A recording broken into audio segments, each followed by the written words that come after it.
হলে এটা আসলে কোটা বিরোধী আন্দোলন ছিল না। 15-20 জন পুলিশ সদস্যকে নির্মমভাবে আহত করলো, আমার ভাইকে মেরে ফেললো এবং অস্ত্র সহ তারা আক্রমণ করলো। এর বিচার ঢাকা এবং আশেপাশের এলাকায় বিচারক বদলিতে সাবেক উপদেষ্টা ডক্টর আসিফ নজরুল নাকি 50 লাখ থেকে 2 কোটি টাকা পর্যন্ত ঘুষ নিতেন। জামিন বাণিজ্য করে আত্মসাৎ করেছেন কোটি কোটি টাকা। আয়কর ফাঁকি এবং অর্থ আত্মসাতের জন্য ডক্টর ইউনূস তার নিজের নামে গঠন করেছেন আলাদা একটি ট্রাস্ট। পরিবেশ উপদেষ্টা সৈয়দা রিজওয়ানা হাসানের বিরুদ্ধে অন্তত 8টি অভিযোগ।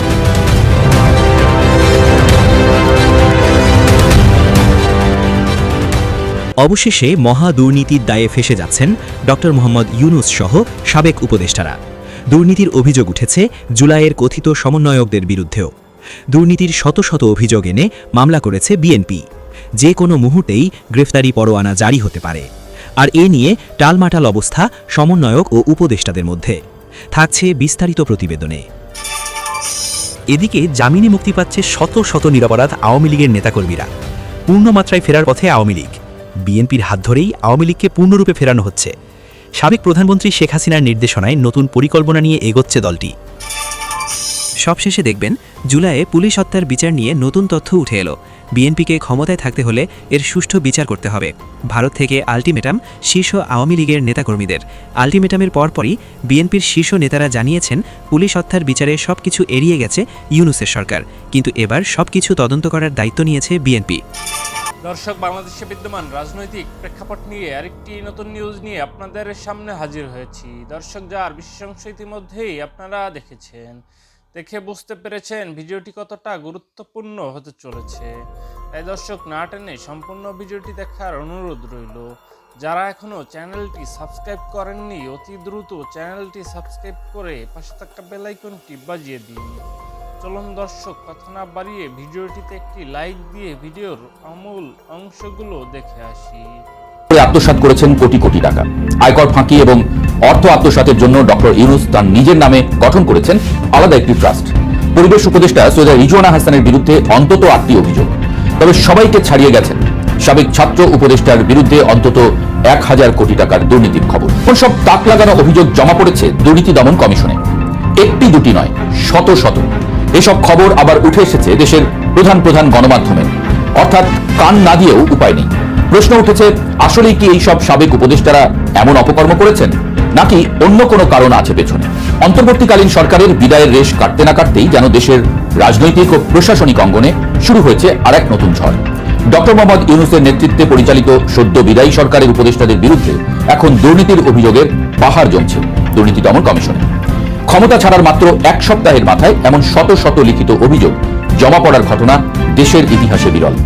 দুদকের একজন দায়িত্বশীল কর্মকর্তার ভাষ্যমতে প্রতিদিন যে হারে অভিযোগের স্তূপ বড় হচ্ছে, তাতে অতীতের সব রেকর্ড ভেঙে যাওয়ার উপক্রম হয়েছে। সূত্র বলছে, এই সব অভিযোগের বেশিরভাগই নাম পরিচয় গোপন করে করা হলেও বেশ কয়েকটি ক্ষেত্রে অভিযোগকারীরা নিজেদের পরিচয় স্পষ্ট করেই লিখিত চিঠি জমা দিয়েছেন। আর এই অভিযোগগুলোর ধরন ও পরিধি এতটাই ব্যাপক যে তা রীতিমতো দেশের সচেতন মহলকে হতবাক করে দিয়েছে। দুদকের অভ্যন্তরীণ সূত্রগুলো থেকে জানা যাচ্ছে, অন্য যে কোনো সাধারণ অভিযোগের ক্ষেত্রে দুদক যে ধরনের যাচাই বাছাই প্রক্রিয়া অনুসরণ করে থাকে, সাবেক উপদেষ্টাদের বিরুদ্ধে আসা সব অভিযোগের ক্ষেত্রেও একই পদ্ধতি অবলম্বন করা হবে। তবে অভিযোগের তীর যাদের দিকে, তাদের রাজনৈতিক ও সামাজিক অবস্থান বিবেচনায় এই তদন্ত প্রক্রিয়া যে বেশ স্পর্শকাতর হবে তা বলাই বাহুল্য। বিশেষ করে সাবেক প্রধান উপদেষ্টা নোবেলজয়ী অর্থনীতিবিদ ডক্টর মোহাম্মদ ইউনূস সহ প্রায় সব হেভিওয়েট উপদেষ্টার নামেই যখন দুর্নীতির তকমা লাগছে, তখন পুরো বিষয়টি নিয়ে জনমনে তৈরি হয়েছে তীব্র কৌতূহল। সাবেক প্রধান উপদেষ্টা ডক্টর মোহাম্মদ ইউনূসের বিরুদ্ধে জমা হওয়া অভিযোগগুলোর তালিকা বেশ দীর্ঘ। এর মধ্যে সবচেয়ে বেশি আলোচনা তৈরি করেছে গ্রামীণ টেলিকম ও গ্রামীণ কল্যাণের অর্থ সংক্রান্ত বিষয়গুলো। গ্রামীণ ব্যাংকেরই কয়েকজন কর্মকর্তার বরাত দিয়ে করা এসব অভিযোগে বলা হয়েছে, ডক্টর ইউনূস কিভাবে নিজের নামে একটি ট্রাস্ট গঠন করে বিপুল পরিমাণ অর্থ আত্মসাৎ করেছেন তার বিস্তারিত বিবরণ সেখানে তুলে ধরা হয়েছে। অভিযোগে দাবি করা হচ্ছে, আয়কর ফাঁকি দেওয়া এবং অবৈধভাবে অর্থ সরানোর উদ্দেশ্যেই তিনি এই ট্রাস্টটি তৈরি করেছিলেন। শুধু তাই নয়, এই ট্রাস্টের একমাত্র কাজ নাকি ডক্টর ইউনূসের পারিবারিক সদস্যদের আর্থিক সুবিধা দেওয়া এবং তাদের দেখাশোনা করা। সূত্র বলছে, এভাবে তিনি বিপুল অঙ্কের আয়কর ফাঁকি দিয়েছেন। এর পাশাপাশি প্রধান উপদেষ্টার মতো রাষ্ট্রের সর্বোচ্চ গুরুত্বপূর্ণ পদে আসীন থাকাকালীন তিনি বিদেশেও বিপুল অর্থ পাচার করেছেন বলে একাধিক অভিযোগে দাবি করা হয়েছে। প্রসঙ্গত উল্লেখ্য, ডক্টর ইউনূসের বিরুদ্ধে আয়কর ফাঁকি এবং শ্রম আইন লঙ্ঘনের অভিযোগ একেবারেই নতুন কিছু নয়। বিগত সরকারের আমলেও তার বিরুদ্ধে শ্রমিকদের লভ্যাংশের টাকা আত্মসাৎ এবং এনবিআর এর কর ফাঁকির একাধিক মামলা হয়েছিল, যা নিয়ে জাতীয় ও আন্তর্জাতিক অঙ্গনে বিস্তর আলোচনা সমালোচনা হয়েছে। এদিকে সাবেক আইন উপদেষ্টা ডক্টর আসিফ নজরুলের বিরুদ্ধে জমা পড়া 1 ডজনেরও বেশি অভিযোগ রীতিমতো বিস্ময়কর। একজন আইনজ্ঞ হিসেবে যিনি আজীবন আইনের শাসন প্রতিষ্ঠার কথা বলতেন, তার বিরুদ্ধে মামলা বাণিজ্য, জামিন বাণিজ্য এবং বিচারক বদলির মতো গুরুতর সব অভিযোগ উঠেছে। একটি সুনির্দিষ্ট অভিযোগে দাবি করা হয়েছে যে ডক্টর আসিফ নজরুল জামিন বাণিজ্যের মাধ্যমে কোটি কোটি টাকা পকেটে পুরেছেন। উদাহরণস্বরূপ, একটি শিল্প গ্রুপের সিইও জালিয়াতির মাধ্যমে তার ভাই এবং বোনের সম্পত্তি আত্মসাৎ করেছিলেন। পিবিআই এর তদন্তে জালিয়াতির প্রমাণ মেলার পর আসামির বিরুদ্ধে গ্রেপ্তারি পরোয়ানাও জারি করা হয়। কিন্তু অভিযোগ বলছে আসিফ নজরুল 20 কোটি টাকার বিনিময়ে সেই ভিআইপি আসামিকে জামিন দেওয়ার নির্দেশ দিয়েছিলেন। শুধু তাই নয়, গান বাংলা টেলিভিশনের কর্ণধার কৌশিক হোসেন তাপসের জামিনও তিনি বিপুল অঙ্কের অর্থের বিনিময়ে করিয়েছেন বলে অভিযোগপত্রে উল্লেখ করা হয়েছে। অভিযোগ, গত 18 মাসে দায়িত্ব পালনকালে তিনি টাকার বিনিময়ে এমন অসংখ্য জামিন করিয়েছেন। আসিফ নজরুলের বিরুদ্ধে অভিযোগের ফিরিস্তি এখানেই শেষ নয়। বিচারক ও সাব রেজিস্ট্রার পদায়নেও তার বিরুদ্ধে সীমাহীন দুর্নীতির অভিযোগ আনা হয়েছে। দুর্নীতি দমন কমিশনে জমা হওয়া তথ্য অনুযায়ী ঢাকা এবং এর আশেপাশে গুরুত্বপূর্ণ এলাকায় বিচারক বদলি করতে তিনি নাকি 50 লাখ থেকে শুরু করে 2 কোটি টাকা পর্যন্ত ঘুষ নিতেন।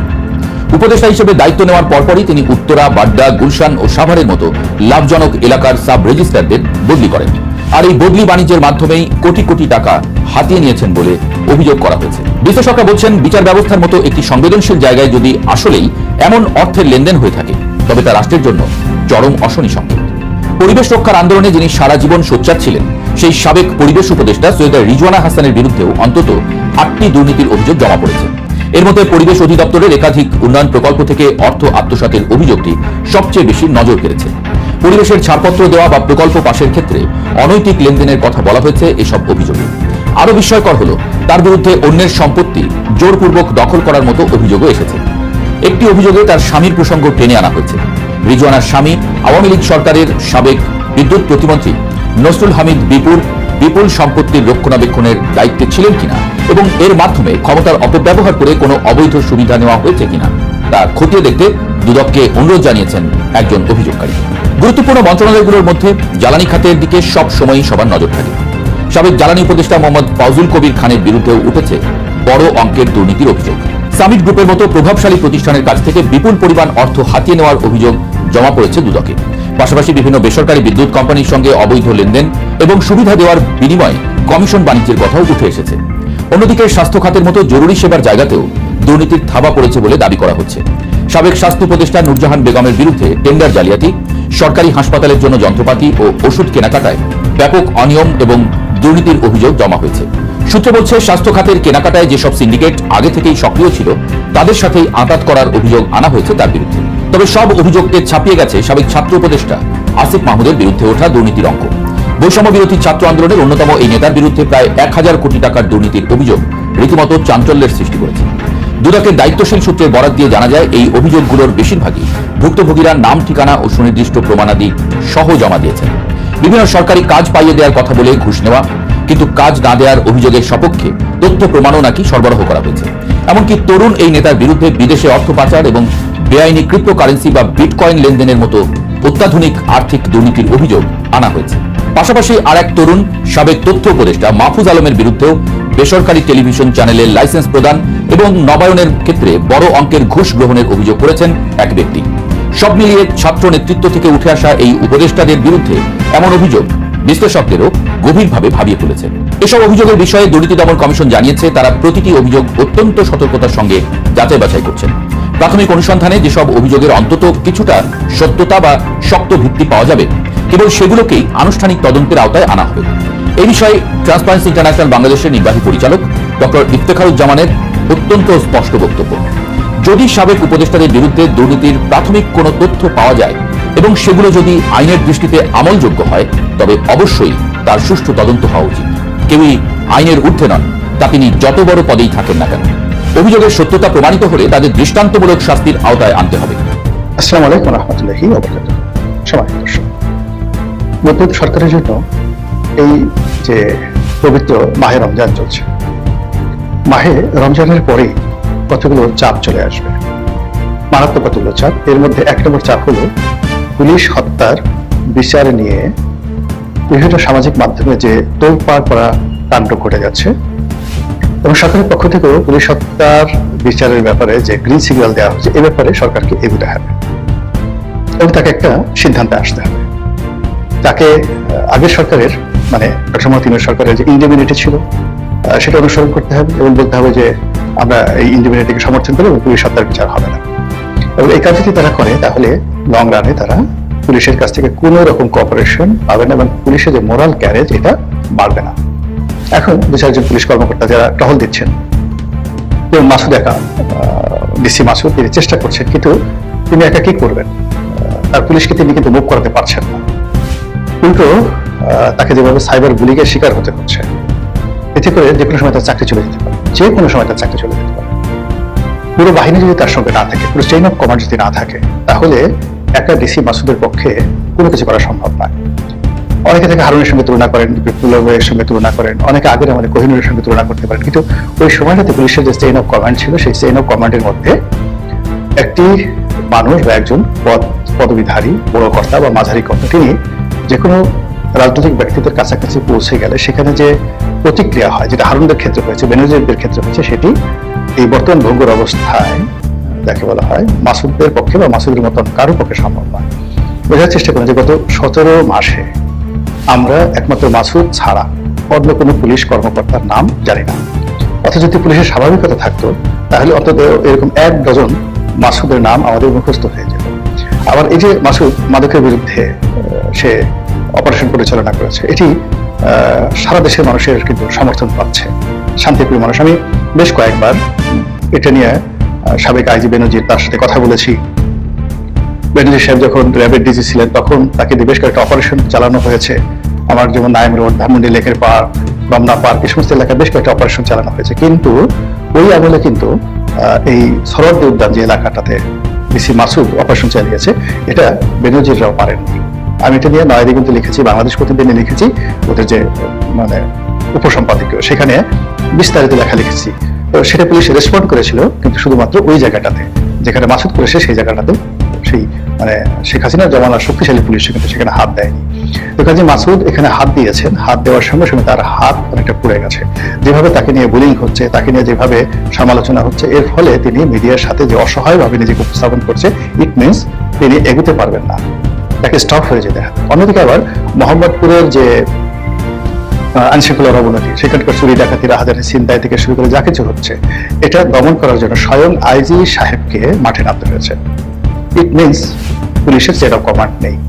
একটা থানা দমন করার জন্য একজন ওসি যথেষ্ট। ওসির সাথে ওসির কমান্ডে কখন ম্যাজিস্ট্রেট যেতে পারে তার কমান্ডকে সাহায্য করার জন্য, ওসির হাতকে শক্তিশালী করার জন্য র্যাবের একটা টিম যেতে পারে, অথবা আর্ম ব্যাটালিয়ন পুলিশের একটা বিশেষ টিম যেতে পারে স্পেশাল অভিযান চালানোর জন্য। কিন্তু স্বয়ং আইজি সাহেবকে মোহাম্মদপুরের মতো একটা অপরাধ প্রবণ জায়গাতে দাঁড়িয়ে থেকে তাকে বলতে হবে যে পুলিশকে নৈতিকভাবে সমর্থন দেওয়া, আসামিদেরকে ভয় দেখানো এবং জনগণের স্বস্তি ফিরে আনার জন্যই আইজি হিসেবে আমি এখানে এসেছি। It's a wrong. It means police এখনো অ্যাক্টিভেট হচ্ছে না। আর সেই অ্যাক্টিভেট পুলিশকে যদি করতে হয় তাহলে অবশ্যই পুলিশ হত্যার বিচার করতে হবে। এখন সেই পুলিশ হত্যার বিচার করতে গেলে বিপদটা কি? যারা প্রকাশ্যে স্বীকার করেছে যে হ্যাঁ আমরা পুলিশ মেরেছি, আমরা পুলিশকে মেরে টেনে রেখেছি এবং এটা আমাদের আন্দোলনের অংশ ছিল এবং এই কাজ না করলে আমরা বিজয়ী হতাম না, এবং আন্দোলনের স্বার্থে, বিপ্লবের স্বার্থে এই ধরনের কাজ সারা পৃথিবীতে ঘটে, সারা দুনিয়াতে ঘটে, আমরাও এই কাজগুলো ঘটিয়েছি। ভালো কথা। গত 17 মাসে এটা নিয়ে চ্যালেঞ্জ হয়নি, এখন এটা নিয়ে চ্যালেঞ্জ হচ্ছে। ইতিমধ্যে একজন সমন্বয়কে গ্রেপ্তার করা হয়েছে, আরেকজন সেই যে আলোচিত সমন্বয়ক নেতা হবিগঞ্জের, তাকেও গ্রেপ্তার করা হয়েছিল কলকাতাতে। সেখান থেকে তিনি কোনো মতে, কলকাতা না দিল্লি এয়ারপোর্টে, সেখান থেকে তিনি কোনো মতে ফিরে এসেছেন। কাজেই আগামী দিনগুলোতে পুলিশের চোখে, সাধারণ মানুষের চোখে, যারা রাজনৈতিকভাবে প্রতিদ্বন্দ্বী তাদের চোখে যারা এই কাজগুলো ঘটিয়েছেন বা স্বীকার করেছেন বা করেননি, কিন্তু নিজেদের গুরুত্ব বাড়ানোর জন্য তারা যে সকল কথাবার্তা বলেছেন, এর দায় তাদেরকে পরিশোধ করতে হবে। এগুলো এক। দ্বিতীয়ত হলো যারা এই সমস্ত কর্মকাণ্ড করেছে তারা এখন বলার চেষ্টা করবেন যে আমরা এই কাজগুলো করেছি বিএনপির সাথে মিলেমিশে, বিএনপির অমুক ছিল, এবং ইতিমধ্যে একজন সমন্বয়ক তিনি রীতিমতো হুমকি দিয়েছেন যে আমরা ফাঁস করে দেব। সেই তারা লন্ডন থেকে আমাদেরকে কখন কি উপদেশ দিয়েছেন, কি নির্দেশ দিয়েছেন, কি লজিস্টিক সাপোর্ট দিয়েছেন। এই গেল একটা বিপত্তি। আরেকজন আবার বলার চেষ্টা করছেন যে বিএনপি যারা লোকজন সেই সমন্বয়কের সেই যে ফটো কার্ড ইন্টারনেটে ছাড়ানো হয়েছে সেটার প্রেক্ষিতে বলার চেষ্টা করছেন যে ওর এত বড় সাহস ও প্রধানমন্ত্রী তারেক রহমান সাহেবের নাম উল্লেখ করে কথাবার্তা বলছে, ওকে এক্ষুনি গ্রেফতার করা হোক। তো এরকম যে ধাক্কাটাকে রোজার মাসে শুরু হচ্ছে, এটা রীতিমতো রোজার পরে বুমেরাং হবে এবং ব্লাস্টিং হয়ে যাবে, জাস্ট লাইক সুনামির মতো এটা হয়ে যাবে। দ্বিতীয়ত আপনি দেখবেন যে এইবার মন্ত্রী পরিষদে অনেকে চান্স পেয়েছেন, আমি নাম বলবো না, যাদের মন্ত্রী পরিষদে চান্স পাওয়া তো দূরের কথা, এমপি হয়তো দূরের কথা, তাদের অনেকের মেম্বার হওয়ার পর্যন্ত যোগ্যতা ছিল না, কিন্তু তারা হয়েছেন। এখন বিএনপির ভিতরে বাইরে বলা হচ্ছে যে এদেরকে দিয়ে কি কিছু করা হয়েছে, বা ওই যে ডিবি হারুন শেষ মুহূর্তে যাদেরকে গ্রেপ্তার করা হয়েছিল তাদেরকে তো এখন ক্ষমতার অনেক কেন্দ্রে দেখা যাচ্ছে, যারা সরাসরি বিএনপি রাজনীতির সাথে জড়িত নয়। তো তাদেরকে দ্বারা কি কোনো কাজ করানো হয়েছে, তাদের কাছে কি গোপন তথ্য আছে, এবং তাদের সেই গোপন তথ্য যাতে পাচার না হয় এবং তারা যেন অনুগত থাকে, কৃতজ্ঞ থাকে, এজন্যই কি মূলত তাদেরকে বিএনপি পদ পদবি দিয়ে অনুগত রেখেছে, এই প্রশ্নটা চলে আসছে। এরপরে হলো যে ওই সময়টাতে, আন্দোলনের ওই সময়টাতে তখনো পর্যন্ত জামাতের সাথে বিএনপির কিন্তু সম্পর্ক ভালো ছিল, বিশেষ করে নেতৃত্ব পর্যায়ে কিন্তু তখনো সম্পর্ক ভালো ছিল। 2024 সনের যদি আগস্টের আগে জুন, এপ্রিল, মে, জুনের কথা চিন্তা করেন, তখনো পর্যন্ত জামাতের সঙ্গে বিএনপির সম্পর্ক ভালো ছিল। এবং জামাত যদি এই সকল কথাবার্তা, বিএনপির নেতৃত্বের সাথে কথাবার্তা রেকর্ডগুলো তাদের কাছে রেখে থাকে, ফলে আগামীতে যদি এই পুলিশ হত্যার বিচারে নিয়ে কাউকে ফাঁসানোর চেষ্টা করা হয়, তাহলে এটা নিয়ে রীতিমতো কোয়ার্টার গেট কেলেঙ্কারি শুরু হয়ে যাবে। কিন্তু এটা করতে হবে, এটা বিএনপিকে অ্যাভয়েড করা যাবে না। এটা মানে বিএনপির জন্য অনেকটা সেই কর্নেল তাহেরের ফাঁসির মতো অবস্থা, এই ঝুঁকি তাকে নিতেই হবে। কর্নেল তাহেরের ফাঁসি দেওয়া ছাড়া জেনারেল জিয়াউর রহমানের কোনো উপায় ছিল না। আবার কর্নেল তাহেরকে ফাঁসি দেওয়ার কারণে ইতিহাসে তিনি যেভাবে নিষ্ঠুর শাসক হিসেবে নিন্দিত হয়ে আছেন এখনো পর্যন্ত, এবং যেভাবে তাকে বিট্রেয়ার হিসেবে জাসদের লোকজন এখন পর্যন্ত তাকে অভিসম্পাত করে, ঠিক এই সময়টিতেও দেশের স্বার্থে, জনগণের স্বার্থে, অ্যাডমিনিস্ট্রেশনের স্বার্থে, পুলিশের যাকে বলা হয় চেইন অফ কমান্ড ফিরিয়ে আনার জন্য বর্তমান সরকারকে অবশ্যই পুলিশ হত্যার ব্যাপারে কার্যকর ভূমিকা নিতে হবে। এবং এটা নামকাস্তে লোক দেখানো হলে চলবে না, গণতন্ত্রের ধারাবাহিকতা বজায় রেখেই এই কাজ করতে হবে। এবং এই কাজের সঙ্গে স্নাইপার রাইফেল আসবে, এই কাজের সঙ্গে 7.62 বোরের যে রাইফেল, সেই রাইফেলের গুলি, তারপরে তারা গুলি করেছে। এবং ব্রিগেডিয়ার সাখাওয়াত যে বক্তব্য দিয়েছেন যে যাদেরকে দিয়ে এই গুলিগুলো করানো হয়েছে তারা দেখে আমাদের মতো নয়, মানে আমাদের মতো নয়, ভারতের মতো নয়, স্পষ্টতই বলা হচ্ছে পাকিস্তানের লোকজনের মতো দেখতে, ইউরোপিয়ানের মতো দেখতে, অথবা আফগানিস্তানের লোকের মতো দেখতে, হোয়াট এভার মেবি, বাংলাদেশ এবং ভারতের মানুষ কিন্তু দেখতে একই রকম। অর্থাৎ রয়্যাল লোক যদি এই কাজ করতো, ডিজিএফআই লোক এই কাজ করতো, বাংলাদেশ পুলিশের লোক এই কাজ করতো, ইট সিমস দ্য সিমিলারিটি। কিন্তু সেটি ব্রিগেডিয়ার সাখাওয়াতের বক্তব্যে ফুটে উঠেছে যে না, এখানে অন্য কেউ ছিল। তাই এই অন্য কেউ কারা এনেছে, নাকি ডিপ স্টেট এনেছে, জামাত এনেছে, বিএনপি এনেছে, আওয়ামী লীগ এনেছে, এগুলো সামনে আসতেই হবে। সবচেয়ে মারাত্মক বিপদ হবে যে এই ঘটনার সঙ্গে সেনাবাহিনী কতটা সম্পৃক্ত ছিল, সেনাবাহিনীর কারা কারা এর সাথে জড়িত ছিল, বা কারা কারা এর সাথে জড়িত ছিল না, এই বিষয়গুলো সামনে চলে আসবে। ফলে আরেক দফা এই পুলিশ হত্যাকাণ্ড, এটাকে অ্যাভয়েড করা যাবে না, কিন্তু এটাকে নিয়ে যখন আপনি নাড়াচাড়া করবেন, কেসও খুলতে গিয়ে সাপ বের হয়ে আসবে এবং রাজনীতির সমস্ত ধারাপাত উলট পালট হয়ে যাবে। এই গেল একটা। 2 নম্বর হল যে গত 17 মাসে যে মবগুলো হয়েছে, ইতিমধ্যে ঢাকা বিশ্ববিদ্যালয়ের সাহসী শিক্ষক হাফিজুর রহমান কার্জন তিনি ঘোষণা দিয়েছেন যে তিনি 32 নম্বর ভাঙার অপরাধে ডক্টর মোহাম্মদ ইউনূস এবং তার যারা এলাইট তার বিরুদ্ধে মামলা করবেন। এই কার্জনকে আসলে কার্জনের এত সাহস ছিল না, আমাদের ডিপার্টমেন্টের ছেলে, ভালো ছাত্র, পড়াশোনা করেছে, নম্র বন্ধু, ওর কখনোই এত সাহস ছিল না। ওকে এই জেলে নেওয়াটা ভীষণ রকম একটা অন্যায় হয়ে গেছে।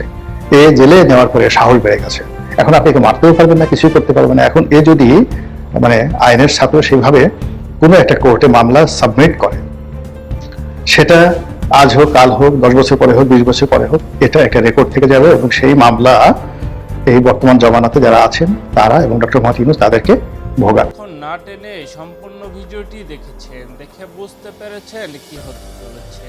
দর্শক, আপনাদের গুরুত্বপূর্ণ মন্তব্য কমেন্ট সেকশনে দিয়ে যাবেন। পাশাপাশি আমাদের চ্যানেলটি সাবস্ক্রাইব করে পাশে থাকা বেল আইকনটি বাজিয়ে দিন।